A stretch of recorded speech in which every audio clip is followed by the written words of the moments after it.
Meeting to order, and we will start as usual with our chaplain prayer and pledges. So Gary and Marcella, would you please come forward and lead us in both?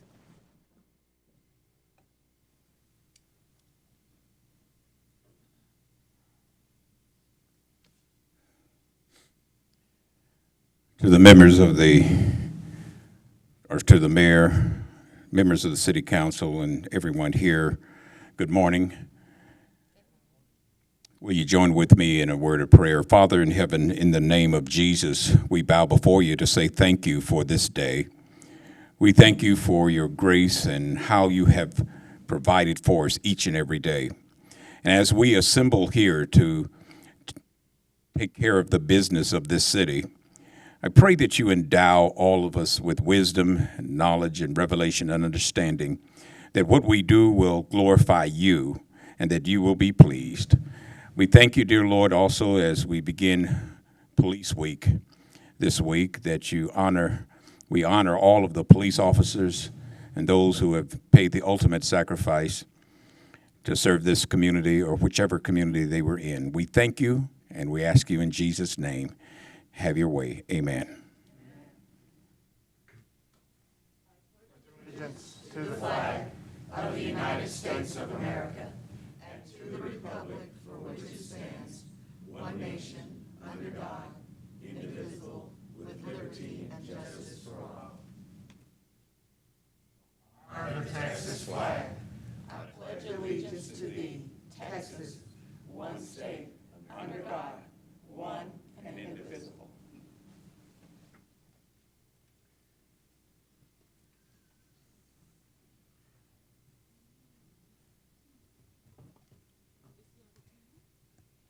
Yeah, he is. Tom's not coming. Tom's not coming.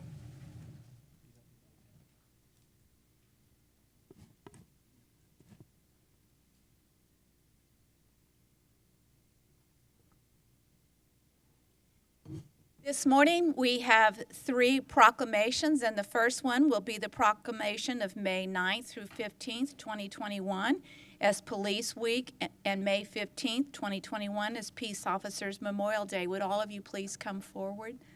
Frank, David, Tracy, come on.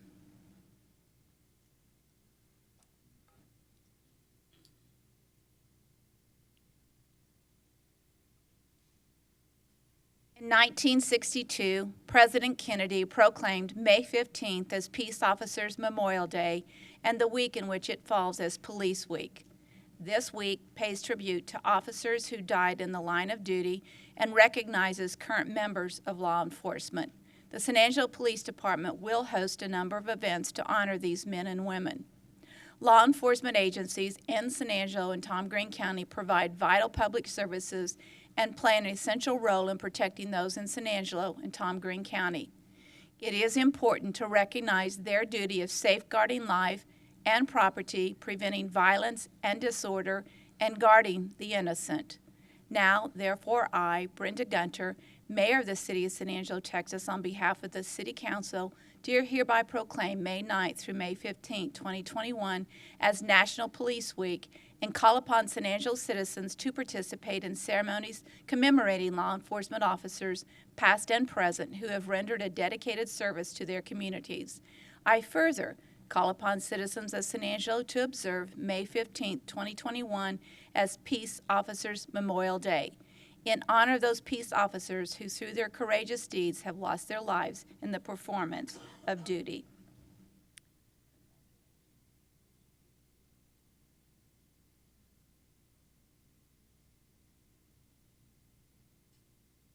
Good morning. Thank you, Mayor. Thank you, Council.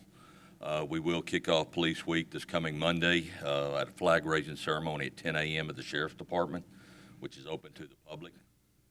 Throughout the week, we'll have various meals donated by restaurants, and we'll close out the week on a Friday at 11 a.m. at Celebration Church with ecumenical service, which is also open to the public.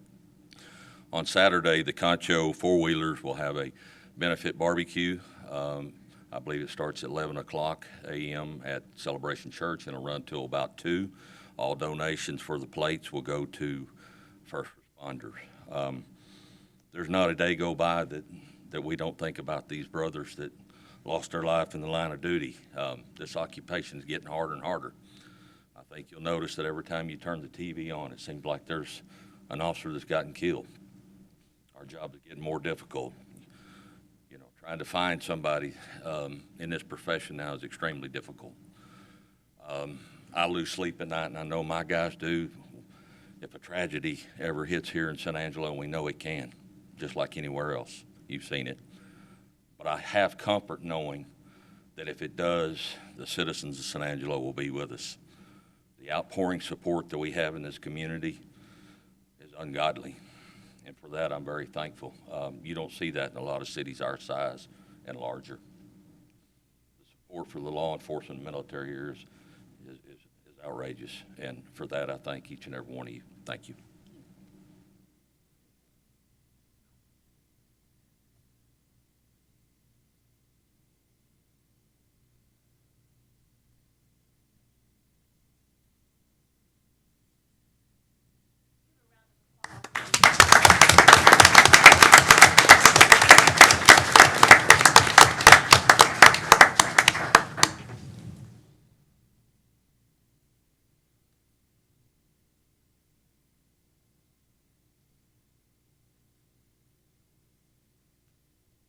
I want to make sure I say this right, but before I start, will all of you here that are here for the motorcycle enthusiast or the national recognition of motorcycle safety awareness, please come forward, please.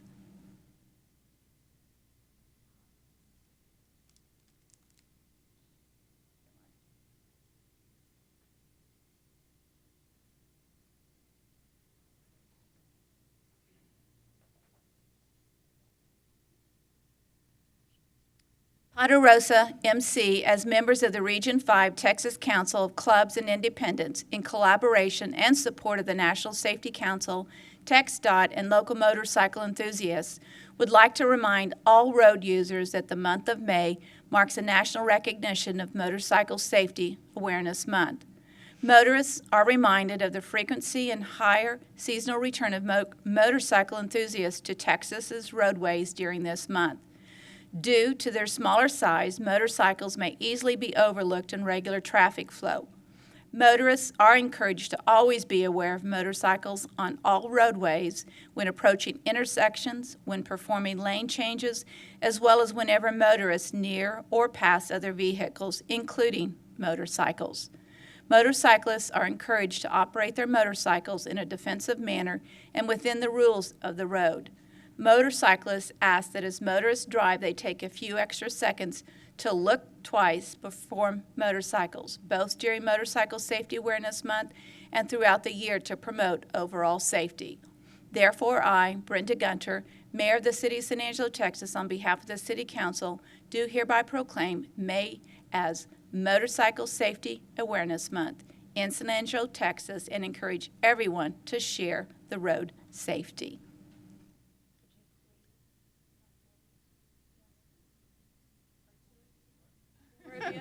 However many want to speak. Hi, good morning, ladies and gentlemen, Mayor and City Council. Thank you so much for having us today. My name is Sarah Gypsy Serna, and I am one of the many constituents in San Angelo who regularly choose to exercise my civic rights, freedoms, and responsibilities by voting, as well as enjoy my rights as a motorcycle enthusiast riding in this area, state, and throughout our country. Today, I wish to extend my sincere thanks to our mayor and the City Council on behalf of the hundreds of other registered voters in our area who also ride. I am honored and privileged to once again accept San Angelo's proclamation recognizing the month of May as Motorcycle Safety Awareness, as many other cities across the country do. Because whether drivers consider us as recreational riders, motorcycle enthusiasts, or bikers, our families, co-workers, and associates simply know us as mothers, fathers, grandmothers, grandfathers, brothers, sisters, sons, and daughters, who all want to make it safely back to our families and homes at the end of our travels. It is a consideration that so many who drive in a four-wheeled vehicle or more often take for granted, yet one that we, who consider ourselves to be brothers and sisters of the roads, respect, because we have watched so many of us be injured or even lose our lives every year due to senseless and careless actions that could have been easily avoided. As I remind everyone each year, I ask that you scan the room momentarily and be reminded that the next time you get into your vehicles, you take just a few extra seconds on your journey to remember there's a life riding on those motorcycles. So I beg you, look twice for us, because it could mean the difference between life and death for a motorcyclist. Thank you.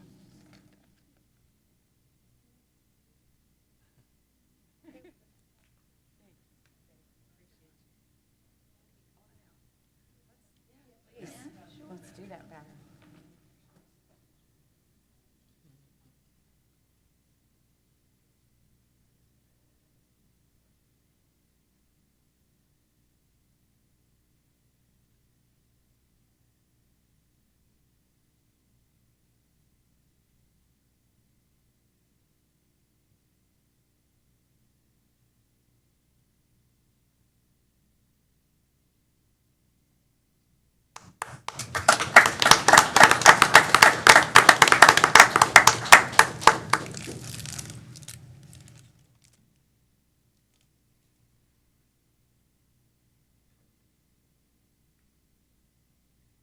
Our next proclamation is a proclamation of National and Local Preservation Month. So Dell and Monica, are you here as well? Are you in the?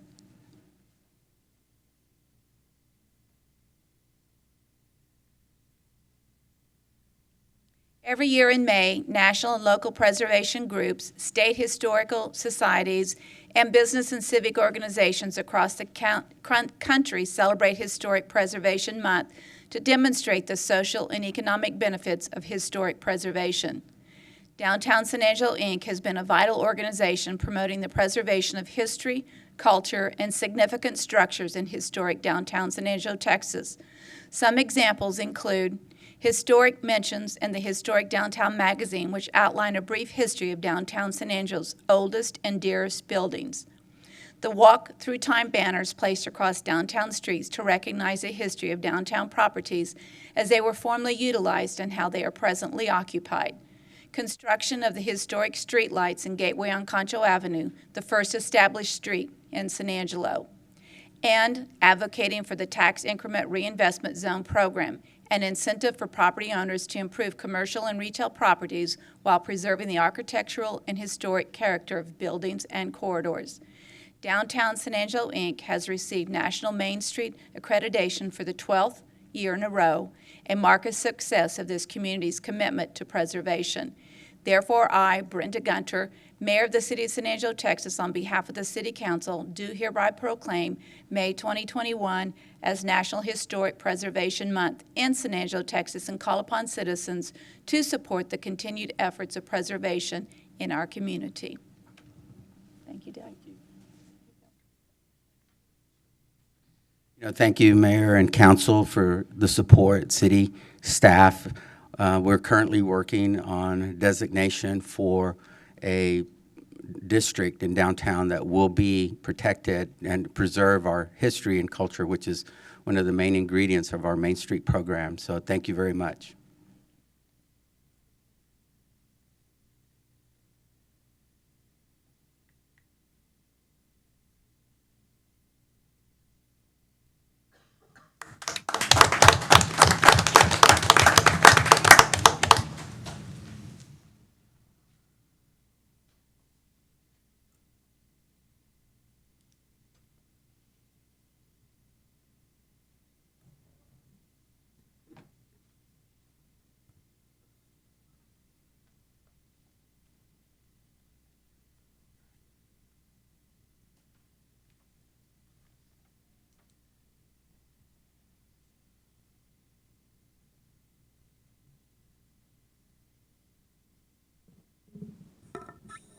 We will now move into the public comment section of the agenda. Issues or concerns not on the regular agenda may be raised by the public at this time. Citizens should speak from the podium, address all comments to the dais, begin by stating their name and address or single-member district number, and limit their remarks to less than 3 minutes. Do we have anyone here today who would like to come forward for some public comment?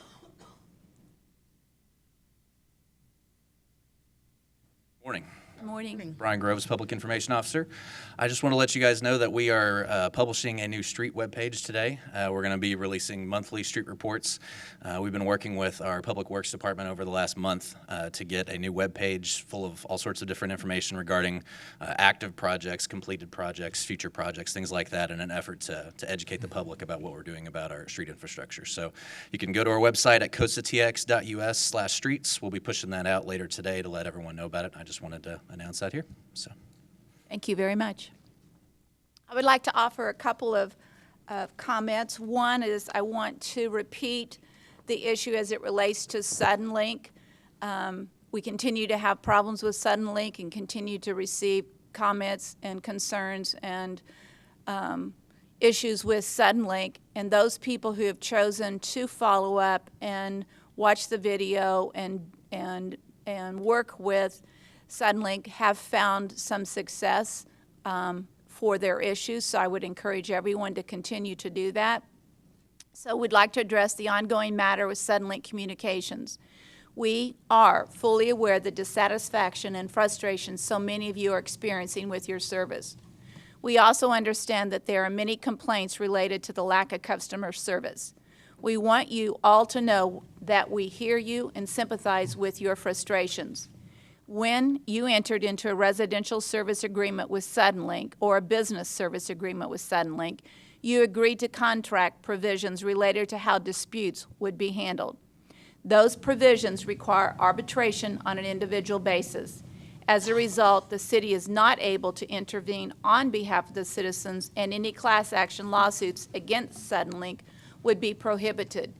Any disputes or issues an individual might have must be dealt with between that individual and Suddenlink.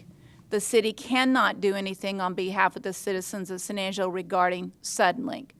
We understand that filing a formal dispute against a company seems daunting to many citizens, so we have created information to assist you with the process.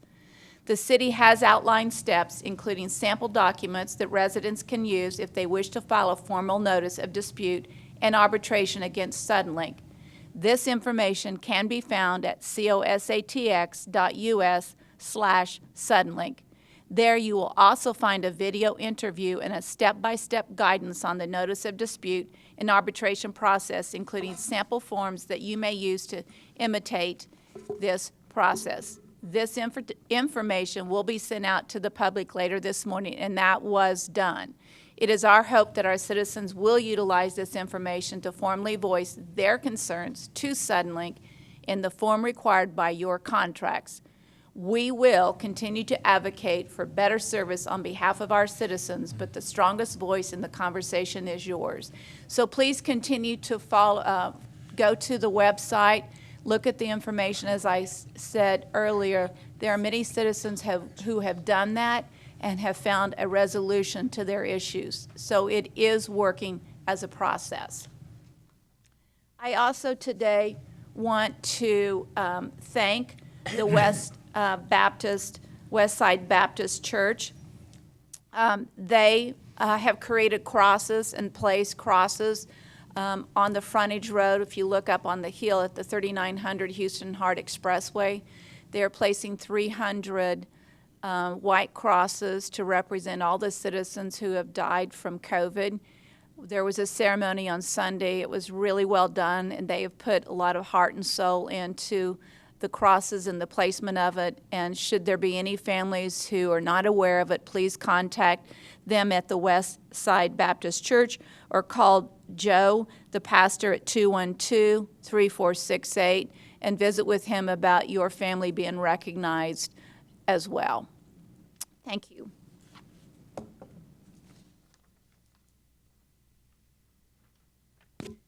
We will now move into the consent agenda. I will ask if there's any items that council would like to pull and have a discussion on. And so I'll start with Billy. Anything you'd like to pull? Item C. Lane? Lucy? Nothing to pull. Harry?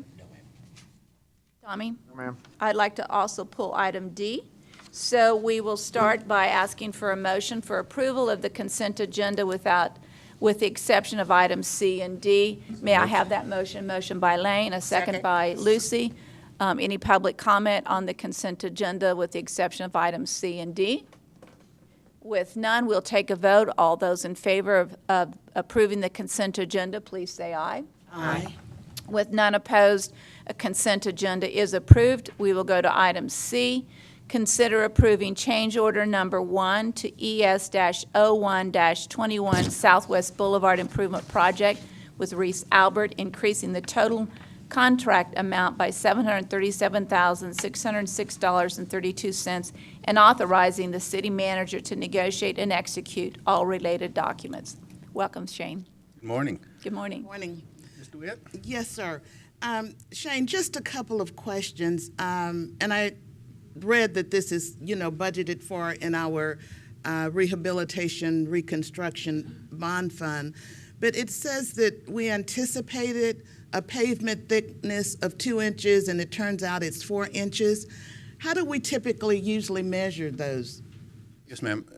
Our typical road standard that we have for the city when we actually go out and we build roads is actually with, the profile of the road is actually shaped with the road base.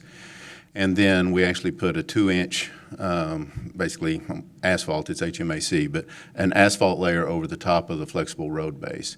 And so when we do that, that's our typical, how we build all the roads in San Angelo with that same design standard.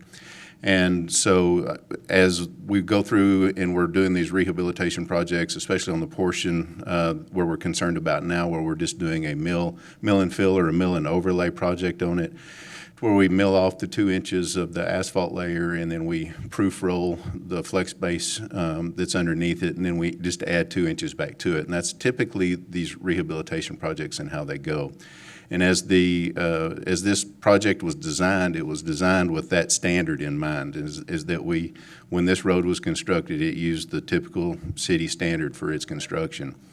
However, when Reese Albert started milling down and getting further, we started down there by the Twin Mountainside and started milling back towards the loop. And as they did, the asphalt started getting deeper and deeper, and it started deviating from our typical standard, our roadway standard. And so as they did that and the further they went down, unfortunately, the deeper the asphalt started getting thicker and thicker.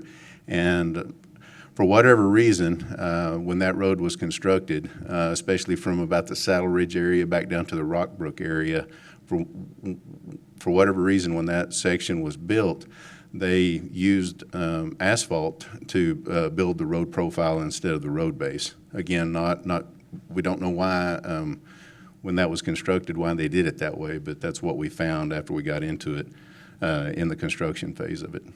So Reese Albert didn't do that originally? Because we typically have used them forever. Yes, and they very well could have back in the day. A lot of that down there closer to the loop was started in the mid to late 70s in those areas, and of course as we built out that direction to the south, small sections were built at a time, and again, I'm not sure of the reason why or not, and of course the people that were working at Reese Albert in the 70s are probably not there today. So. And my other question, we usually, when we have these large projects, build in a contingency amount. Was that done with this, and does it cover $737,000? We did build in a contingency. The contingency on this phase was a little smaller. It was only a $300 and something thousand contingency. So the contingency does not cover this amount. Of course, at no time were we expecting to have to double the thickness of our pavement. And so, and again, what we're looking at is the majority of this is just the material cost for the additional pavement.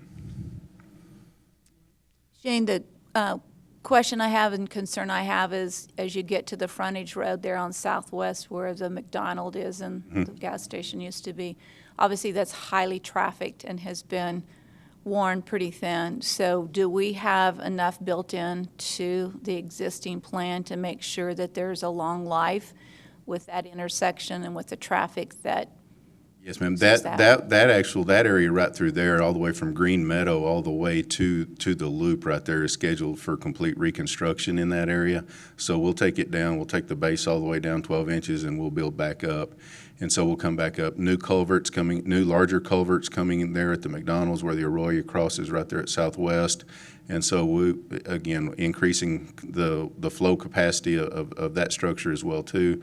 And so we should see, I would like to say we'll never see water on the street again, but I know that's probably not the case because we'll probably start backing water up again against the TxDOT structure as well. So we probably will still see some water on the roadway, but we're hoping to lessen that a lot with this new project. And that's already built into what we've already approved, It is. It is already correct? built into the project itself. Yes, ma'am. Elaine? On that section, are we still planning on doing concrete, or is that in the works right by McDonald's? Around the bridge will be concrete, and some of those lanes will be concrete. It's going to be a mixture in that area between asphalt and concrete. Where we have acceleration, deceleration, things like that, we'll go back in with concrete. But a lot of it's going to be both in that area. Another question I had is, we all know that the asphalt is pretty soft. With it being 4 inches, is that why we may be seeing some failures more than the base failing, or the thicker you get? I'm not sure how that works, but is the thicker you get, the more viable it gets on braking and getting the sludge to Not create necessarily. relief? Most of the time, a thicker pavement section is actually more durable for traffic. However, when you start getting into those areas down closer into those expansive soils, as you get closer into the Arroyo, you still have them moving. And of course, when you start getting braking action, even on thicker pavements, you're going to start seeing a lot of shoving and pushing. And that's what actually started the major issues in that Green Meadow area, were actually more of the shoving of the asphalt in the pavement versus the cracking and the braking and the water penetrating. Of course, we do have groundwater issues right there in that area, in that general area. And so we, as we're doing the reconstruction, we'll try to address those extra stabilization in that area to cover or to counteract the groundwater issues. Do I have any further questions? Yes, Tommy? Shane, speaking of intersections, 2 questions. One is timeline, the other goes to Lane's question also on the Southland, Southwest intersection. Will that all be concrete there? Yes, that intersection will all be reconstructed as well, and that will all be concrete in that area, because we do have, again, a lot of those shoving issues in that area as well too. Timeline-wise, when will they begin to address those intersections? The intersections, right now, they've pulled off for about until school lets out for about the next 30 days. As soon as school lets out, they're going to, in earnest, really start the work around the railroad tracks right there at the school itself. There's some railroad crossing things that we have to deal with right there. And then they'll do the Southland intersection, and in the low water crossing area at McDonald's. They're going to try to tackle that this summer while school is out. So they're hopefully with school being out, there will be less daily traffic in the area. You mentioned the school, which made another question pop into my mind. One of the very first calls I had after I was elected was from Lamar School. Is there going to be some reconfiguration or something from a safety standpoint? I know they have had problems in the past with drop-off and pickup there at Lamar. Is something going to be reconfigured there for an increased safety aspect for the school? On Southwest? Yeah, on Shane. Southwest we are. Shane, Yes. could we have you possibly not answer that, since it's not related to Southwest Boulevard? Okay. But it is related, because I think there was Well, a we whole are- conversation about the school and sidewalks for the school, et cetera, in this project. So there was conversation about that school when we discussed the original plan. We are adding sidewalks as part of the Southwest project. We are adding sidewalks at Lamar Elementary and reworking the crossing across Southwest for the school crossing for the children, and adding sidewalks on both sides of Southwest, right there from Dominion Ridge up to Twin Mountain. Okay, thank you. Further questions or comments from council? I move that we accept as presented. Second. Is there a second? Second. Seconded by Tommy. Any public comment? With no public comment, we'll take a vote. All in favor, say aye. Aye. Aye, with none opposed. Motion passes 6-0. We will move to item D. Good morning, Allison. Consider awarding WU-05-21 Professional Engineering Services, the Upper Colorado Regional Flood Planning Technical Consultant to HDR Engineering Incorporated in the amount of $946,200 funded by the Texas Water Development Board grant and authorizing the city manager to negotiate and execute all related documents. Would you just talk through this? Yes, ma'am. So City of San Angelo is we lie in the Region 9 Upper Colorado Flood Planning District. And so we are contributing to that process. We have done this similarly with the state water plan. Their political sponsor is the Colorado River Municipal Water District, or CRMWD. So they host the meetings, they facilitate getting that state water plan done. Similarly, in the state flood plan, the City of San Angelo has elected to be the political subdivision. So we're basically hosting and facilitating the state flood plan. So this money is appropriated by the state legislator, and then the funding has been allocated by Texas Water Development Board staff. And so our portion is $946,200, and that's for our entire region. I was trying to find how many counties lie in our region, but basically the Upper Colorado watershed, so us, Midland, Odessa, Big Spring, basically goes all the way to the western boundary of Texas for that Upper Colorado region. So the city of San Angelo is not funding this whole $946,000? We're not funding any portion of that. All these dollars are from the state legislator or Texas Water Development Board.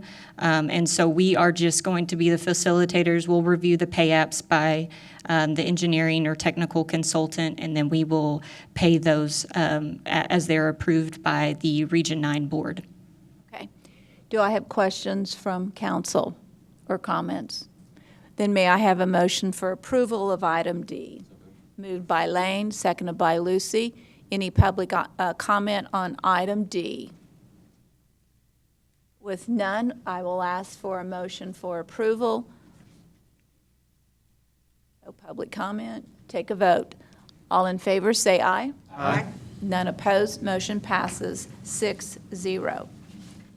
That completes our consent agenda, so we will now move into the regular agenda.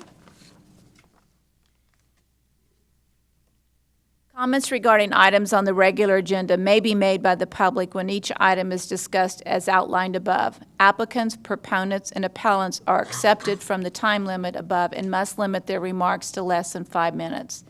A is consider accepting the city's fiscal year 2020 comprehensive annual financial report and single audit, and the presentation will be made by Armstrong, Backus & Company. And Gayla, I think you're here to present today. Please come forward. And Tina, both, whoever, whichever. Just reading the paper. Good morning, Mayor, City Council. On behalf of Armstrong, Backus & Company, thank you for once again engaging Armstrong Backus to perform your... I want to see if that microphone is closer to you, because you have a soft voice, so it's a little hard to hear. Thank you for letting us perform your audit for fiscal year 2020. Yesterday, the audit committee met, and I presented this information to them, and we talked about it in a little more detail than we will today, but I wanted to give you the highlights of your FY20 audit. Since this is a bit historical, we'll just talk about the highlights and not dig into a lot of the numbers. But the most important part is that our auditor's report presents what we call an unmodified opinion, which is a clean opinion. So for FY 2020, you did get a clean opinion on your audit, which is good. And thank you to staff for helping make this audit such a success this year. There are very few changes between the FY19 audit and the FY20. If you were to take last year's report and compare it to this year's report, in many cases they look very similar. The only big change we made is that there was quite a bit of activity in the Lake Nasworthy Trust where money was transferred out for projects that are coming up.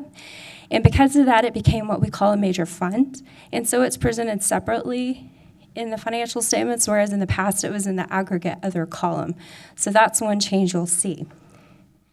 Your results for 2020, government-wide, and this is on a full accrual basis, so this includes all of your fixed assets and all of your long-term liabilities and future obligations.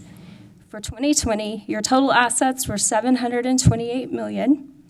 Your total debt was $522 million, of which $33 million is current, due in the next 12 months. And your total equity or net position was $203 million. Of that $203 million, $162 million negative unrestricted equity. That unrestricted equity is due to two things. Our accounting profession requires that you report your future obligations for your net pension liability and your OPEB liability, your retiree benefits. And those total $174 million. So without reporting those required liabilities, you would have a positive unrestricted net position. And those are just accounting entries that we have to make. Those are obligations that you've always owed, but only in the past several years have they been required to be reported in your financial statements. I just want to make that clear because I remember it coming before us and changing the way we reported it, which changed statistically what it looks like as future obligations as it relates to projects versus personnel issues. That's correct.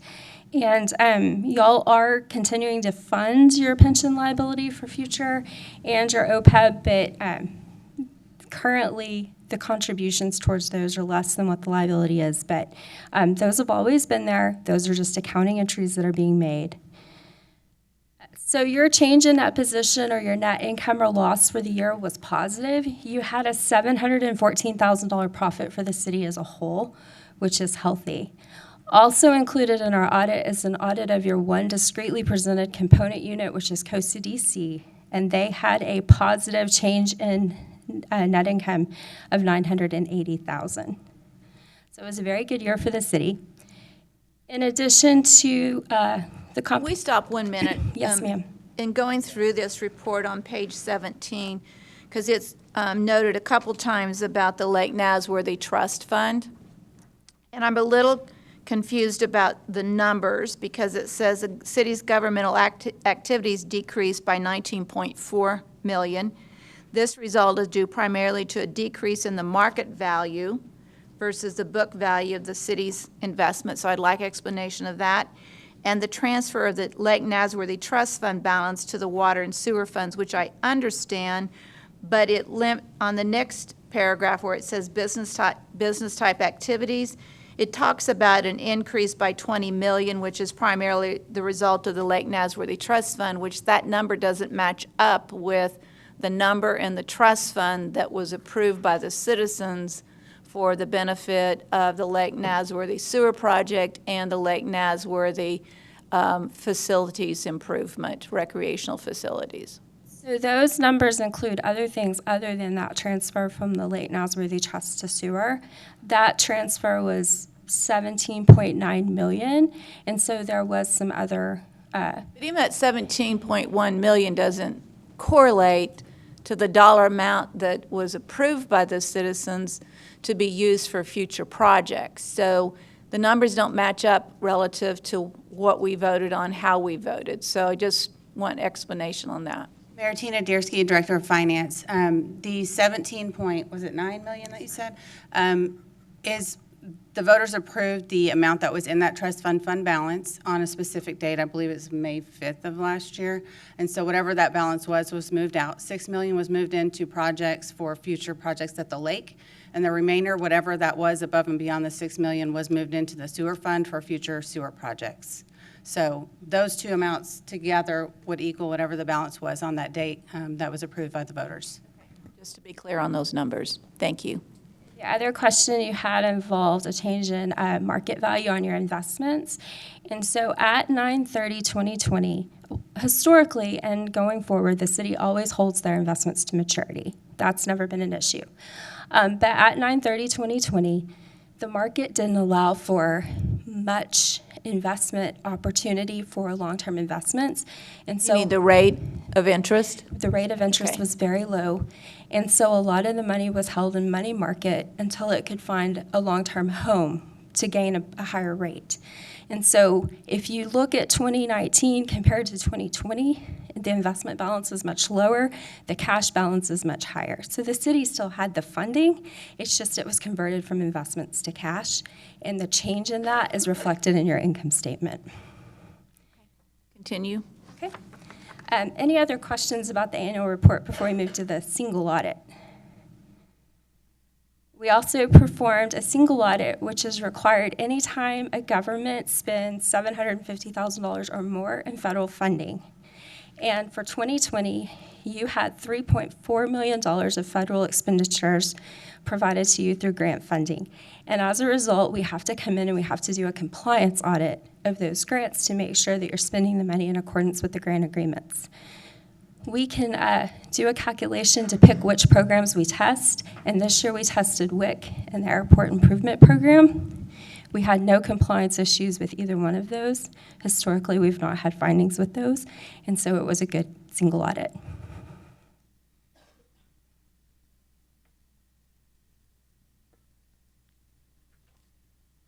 I'm not sure if right now is the time to talk about page 24.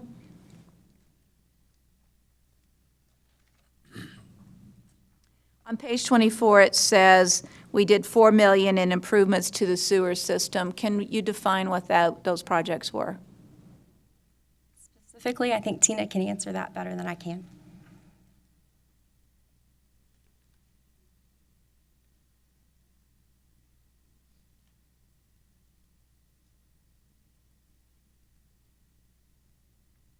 Mayor, those are projects that were in progress during fiscal year 2020.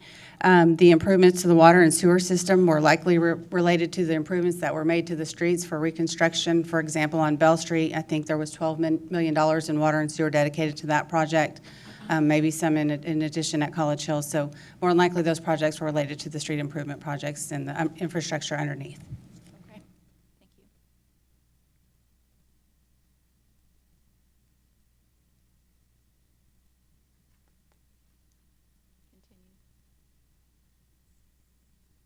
Tina, would you guide us through this agenda item, please? You want something approved, right? Well, we're not through.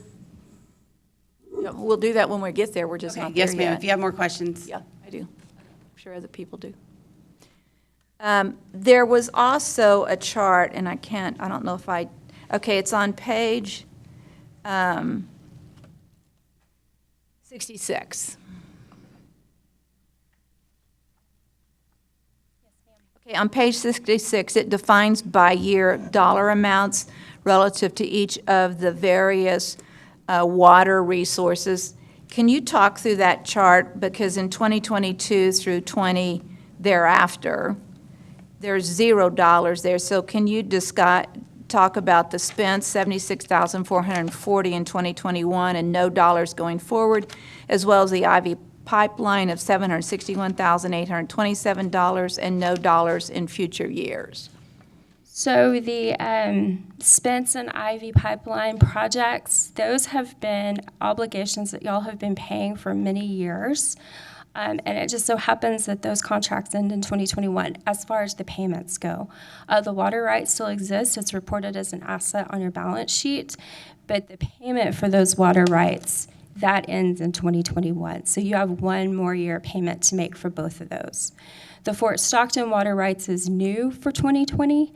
We added that asset on the books right at $46 million, and that will be paid out until the year 2071.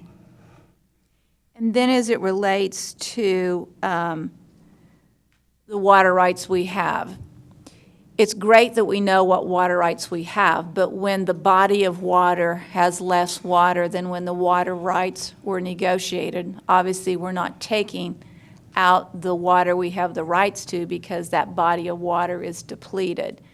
And so we paid for water rights that we may or may not be able to use because of the depletion of water. So do we get a refund? Especially since you're on your last payment, I doubt you get a refund. Mayor, honestly, since that's an operational question, it would be probably a question for the Water Utilities Director or the Public Works Director. Okay.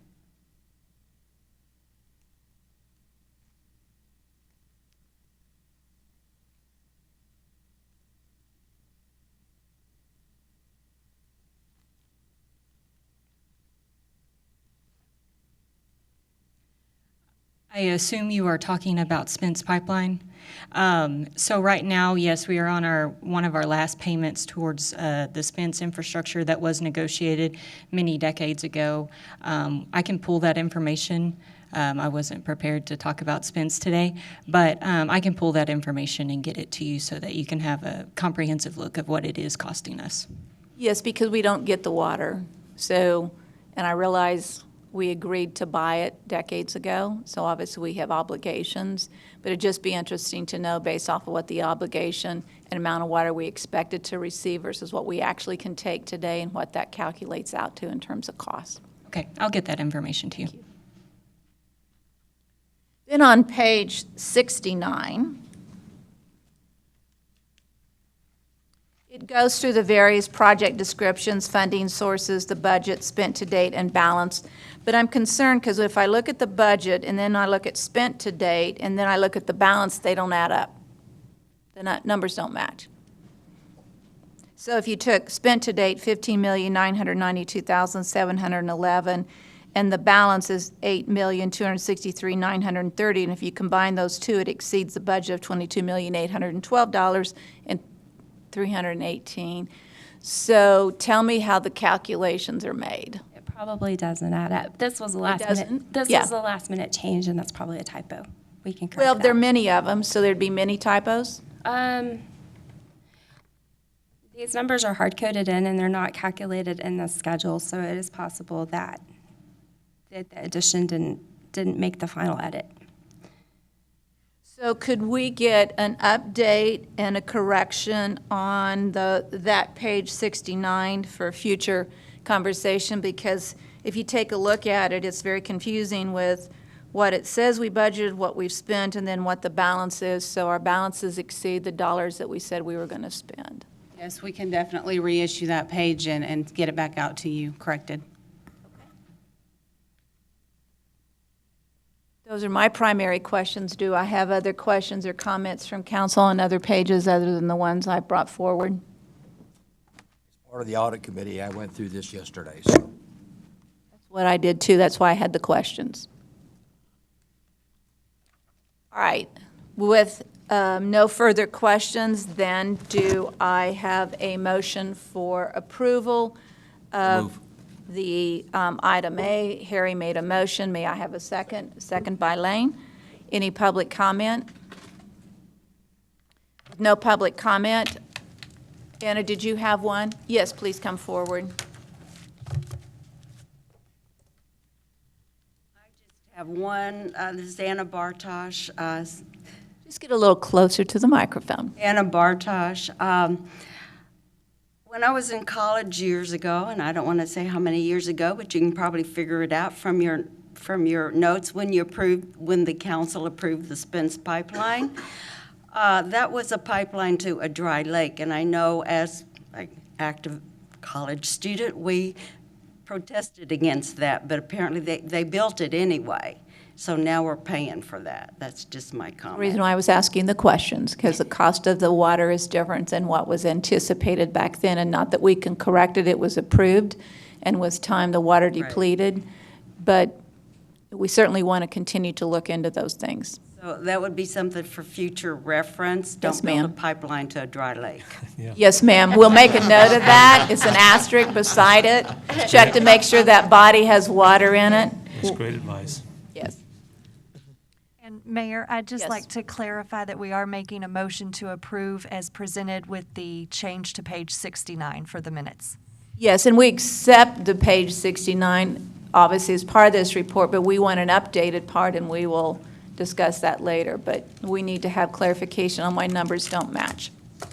All right, with that, we'll take a vote. All in favor, say aye. Aye. None opposed, motion passes 6-0. Item B, discuss and consider an ordinance authorizing the issuance of City of San Angelo, Texas General Obligation Refunding Bond Sections Series 2021, establishing procedures and delegating authority for the sale and delivery of the bonds, leveling an ad valorem tax, providing for the security and payment of said bonds, and providing an effective date, and enacting other provisions relating to the subject. Tina? Thank you, Mayor. Today we have an opportunity for a refinancing or a refunding of a current bond issue. This bond issue was related to the first phase of the Hickory Pipeline. The original debt issue was in the amount of $120 million through the Texas Water Development Board. The current principal is about $62.6 million. And so with that, the refunding would set us up to have a present value savings of just over $2 million, about $2.2 million. Which is about $200,000 a year in savings to the Water Debt Service Fund. Is that due to a reduced interest rate? Yes, ma'am. It would reduce the interest rate, similar to like a refinance of your house. Yes, ma'am. Again, you have the information before you. The prior interest rates were between 0.98% and 2.07%, expecting somewhere in the neighborhood of 1.04%. I did invite Vince Vial from Specialized Public Finance here to answer any questions you might have as well, so that's all I have. I'm disappointed we didn't have greater savings. Could you explain that? That's a question for Vince. We'll take any of it we can get. To get a refinancing rate of 1.04% is pretty low. It's good. Right, so with the passing of this ordinance, that would allow us to set up parameters, and we would go out with Vince and his folks to get bids on that, and we wouldn't actually come back to council, but the closing date, I think, would be July 15th on that. But it's set in stone. In other words, what we present today and the refinancing rate, regardless of when you close it, is a set number of 1.04%, correct? No, ma'am. That's what Vince and his folks will go out and get bids on, and I'll let him answer that question a little more thoroughly, if you don't mind. Yes, and then Lucy has a question. Do you want to ask Tina first before Vince goes ahead? I just needed a quick question, Tina. I didn't hear what you said the balance was. Oh, okay. The current principal balance is $62.6 million, and it started at $120 million back in 2012, I believe. Correct. Can I get the question again, please? The question is, I want to know if we can expect that refinancing rate will be the 1.04%, or is that being optimistic and trying to make us feel good today that we're going to save $2 million, or can I count on saving $2,183.73? Very good. Mayor, members of the council, for the record, my name is Vince Vial with Specialized Public Finance. What we're doing in this case is we're asking the council to consider approval of a parameters ordinance. And that parameters ordinance sets specifications for certain level of savings that we have to achieve before we can execute this trade in the marketplace. It designates your city manager, your assistant city manager as the pricing officers.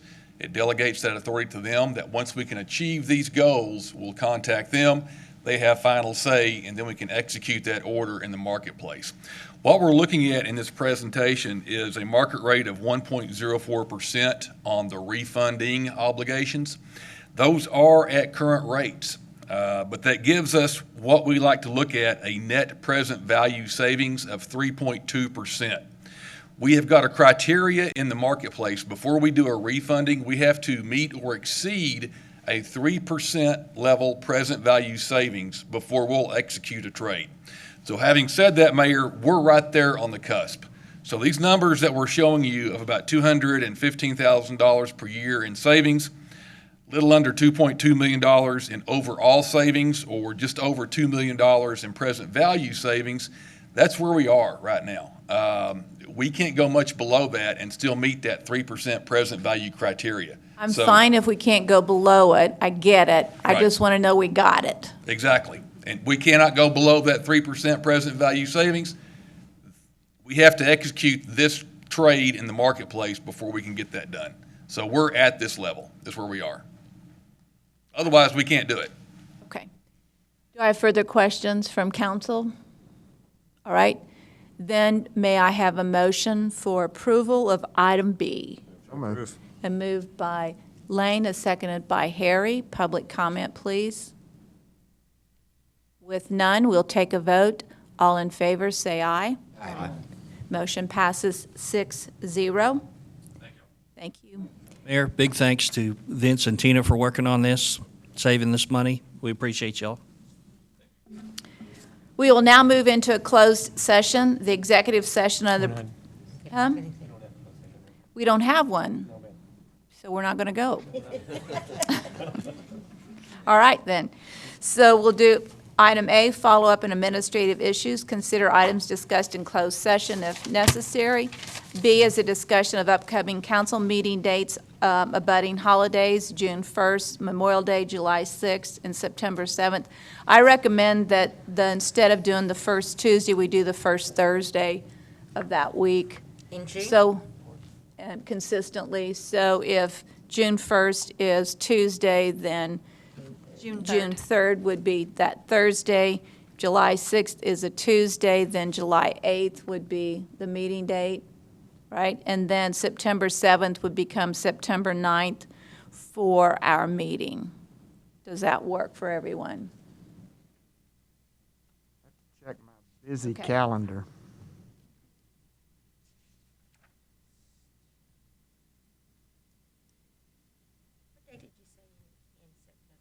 September, I believe, would be the 9th. Yes. I believe we have John James coming up to talk about planning calendar.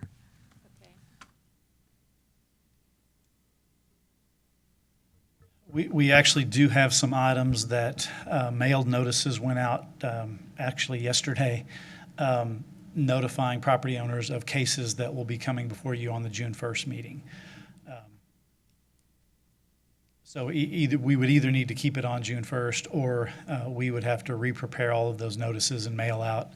We got to get our calendars together here, don't you think? Okay. So with that said, it sounds like to me we're going to have a meeting on June the 1st. We will then have a meeting on July the 8th.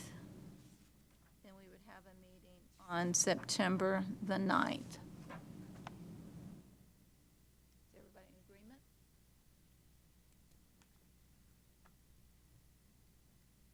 Do I need to take a vote? Yeah, that'd be good. Okay. May I have a motion for the dates I've just repeated? So Tommy, you're making that motion. Do I have a second? Second by Lane. Any public comment on those dates? With none, we will take a vote to approve those changes in city council meetings. All in favor? Any opposed? Motion passes 6-0. We will now move into item C, which is discussion of proposed budget workshop dates. July 13th is enterprise funds and August 10th general fund. Now we need to first of all check to make sure that those dates work for city council members.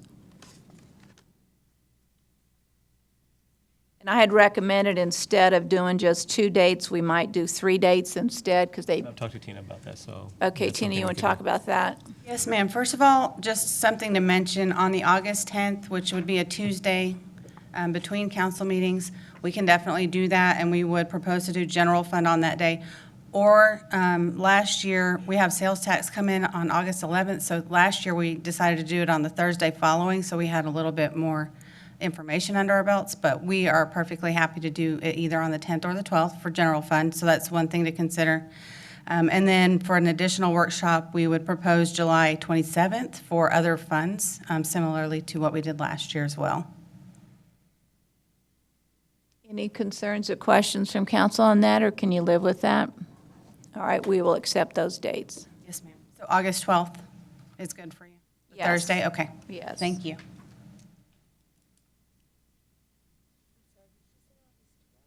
Yes. Instead of August 10th. And then we would add the 27th of July. And We would maintain the July 13th date.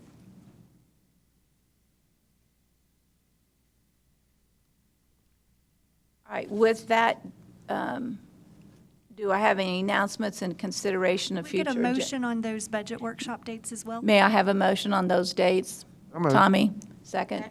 By Lucy. All in favor, say aye. Aye. Motion passes 6-0. We will move into item D, announcements and consideration of future agenda items. Do we have any? Then may I have a motion for adjournment? So moved. So moved by Tommy, second by Lane. Any comments from public? If not, may I take a vote? All in favor, say aye. Aye. Motion passes 6-0.